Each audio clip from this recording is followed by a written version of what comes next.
Hello students, hope you are doing great. In today's session, I am going to teach you how tenses change while converting sentences from direct speech to indirect speech. In my previous videos, I have already discussed about direct speech and indirect speech with examples. Today, let's see some more rules about narration. Rule number 1. If the reporting verb is in present tense or future tense, the tense of the reported speech does not change at all.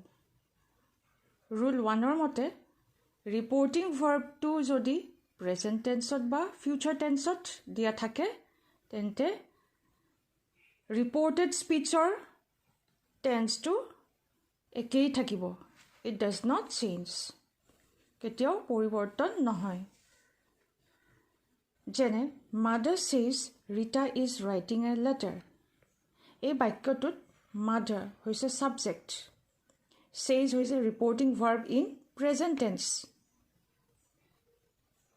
Reporting verb to present tense দিয়া আছে. Within inverted comma, reported speech to হৈছে Rita is writing a letter. Inverted comma বা উদ্ধ কমা ভিতৰত থকা বাক্যটোৰ এটা subject, verb আৰু object আছে. Rita ইয়াত subject. Is writing to verb, reported verb আৰু a letter to object. এতিয়া আমি indirect speechত কেনেকৈ লিখিম এইটো চোৱা. Mother says, reporting verb says, এইটো একেই থাকিল. Mother says that.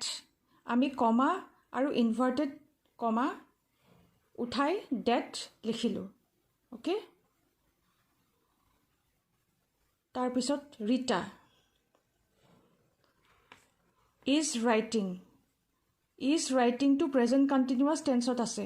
এই tense to continuous tense to একেই থাকিব. অ'কে, tenseৰ হলনি নহয়. যেনেকৈ আছিল direct speechত indirect speechতো একেই থাকিব. Is writing a letter. এতিয়া আমি ইয়াত that সংযোগ কৰি দুটা sentence connect কৰিলোঁ. Okay, mother says that Rita is writing a letter.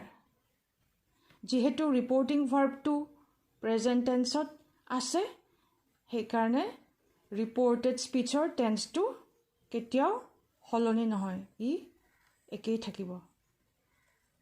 Next, Meena says Rita has written a letter. এইটো হৈছে direct speech. ইয়াত Meena হৈছে subject, says হৈছে reporting verb. It is in present tense. বৰ্তমান কালত দিয়া আছে. So this reported speech. Rita has written a letter. Inverted comma ভিতৰত থকা বাক্যটোৰ এটা subject, verb আৰু object আছে. Rita হৈছে subject, has written হৈছে reported verb, a letter হৈছে object. Indirect speechত কেনেকৈ লিখিম? Meena says. ইয়াত reporting verbটো একেই থাকিব, হলনি নহয়. আৰু এইটো বৰ্তমান কালত দিয়া আছে. It is in present tense. আৰু comma inverted comma উঠাই আমি that লিখিলোঁ. তাৰপিছত subject Rita has written লিখিলোঁ, একেই লিখিলোঁ has written. কিয়? আমি এই has written, it is in present perfect tense. Indirect speechতো আমি has written লিখিলোঁ. কিয় লিখিলোঁ? Because reporting verb is in simple present tense. Okay? আৰু ৰুলৰ মতে simple present tenseত যদি reporting verbটো থাকে তেতিয়া reported speechৰ tenseটো একেই থাকিব, হলনি নহয়. A letter. Meena says that Rita has written a letter. Next, Rita will say Rumi is a good girl. এইটো হৈছে direct speech. ইয়াত Rita হৈছে subject, will say হৈছে reporting verb in future tense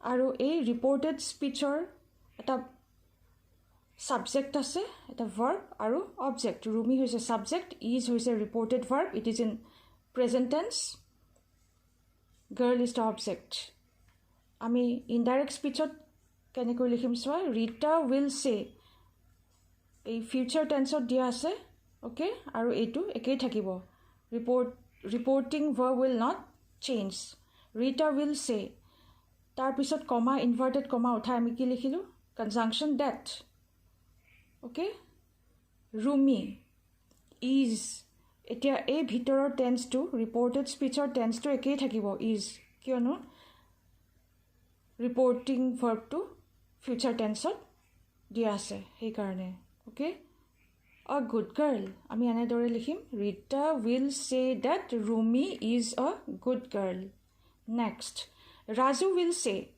I hate dishonest people এইটো direct speech হয় indirect স্পীচত এনেদৰে লিখিম Raju will say that he hates dishonest people ইয়াত ৰাজু হৈছে subject will say reporting verb indirect স্পীচত আমি একেই লিখিম উইল সে কমা ইনভাৰ্টেড কমা উঠাই আমি কি লিখিলোঁ ডেট ঊৰ্ধ্ব কমা আৰু কমা উঠাই আমি কি লিখিলোঁ কনজাংশ্যন ডেট তাৰপিছত ইয়াত ৰিপৰ্টেড স্পীচৰ যিটো subject first person pronoun I indirect স্পীচত হি হৈ গ'ল চেঞ্জ হৈ গ'ল আৰু প্ৰনাউনৰ ৰুলৰ মতে first person pronoun change according to the subject of the reporting verb reporting ভাৰ্বৰ সাবজেক্টটো যিহেতু ৰাজু আছে এটা ল'ৰাৰ কথা কৈছে সেইকাৰণে আমি কি লিখিলোঁ he pronoun he I will change to he তাৰপিছত হেট টেন্সটো একেই থাকিল কিন্তু আমি ইয়াত হেট এই ভাৰ্বৰ লগত এছ যোগ দিছোঁ ওকে কাৰণ ইয়াত থাৰ্ড পাৰ্চন ছিংগুলাৰ প্ৰনাউন হি আছে সেইকাৰণে হি হেটছ ডিছঅনেষ্ট পিপল টেন্সটো একেই থাকিব প্ৰেজেণ্ট টেন্সেই হৈ আছে ওকে যিহেতু ফিউচাৰ টেন্সত দি আছে ৰিপৰ্টিং ভাৰ্বটো সেইকাৰণে আমি টেন্সটো একেই ৰাখিব লাগিব Raju will say that he hates dishonest people তোমালোকে মনত ৰাখিবা ৰুল 1ৰ মতে ৰিপৰ্টিং ভাৰ্বটো যদি প্ৰেজেণ্ট টেন্সত দিয়া থাকে বা ফিউচাৰ টেন্সত দিয়া থাকে তেন্তে ৰিপৰ্টেড স্পীচৰ ভাৰ্বটো একেই থাকিব ৰিপৰ্টেড স্পীচৰ টেন্সটো একেই থাকিব ওকে ইয়াৰ কেতিয়াও সলনি নহয়